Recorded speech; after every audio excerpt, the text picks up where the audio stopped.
Avvocato Basilio Vella, ecco, lei ha mandato stamattina una PEC per illustrare il grave disagio di quanto è successo ieri sera. Lei si stava imbarcando per Lampedusa con la nave, poi a un certo punto la nave non è più partita. Allora, è successo che io come altri cittadini lampedusani, eravamo circa 120 persone, ovviamente hanno fatto il biglietto, si sono imbarcate, è stata assegnata la cabina e ognuno di noi è andato ovviamente nella propria cabina di assegnazione. Questo avveniva nella fascia oraria delle 10:11, dopodiché ovviamente motori accesi, traghetto fermo.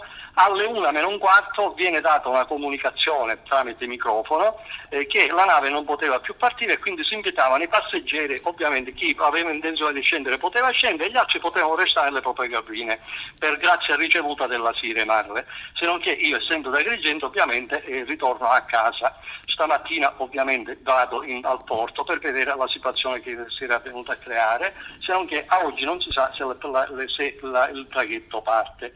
Quindi c'è un problema ovviamente molto molto grave che riguarda ovviamente la certezza dei trasporti. Stigmatizzo il fatto che la regione siciliana oggi non ha un piano regionale trasporti, che la Siremar agisce in regime di monopolio in regione siciliana, e a questo punto io ho attivato l'iniziativa di preannunciare un esposto di denuncia nei confronti della Procura Repubblica per ovviamente interruzione del servizio pubblico nei confronti della Siremar, salvo loro dimostrare che c'è stato un evento imprevedibile ed imprevisto.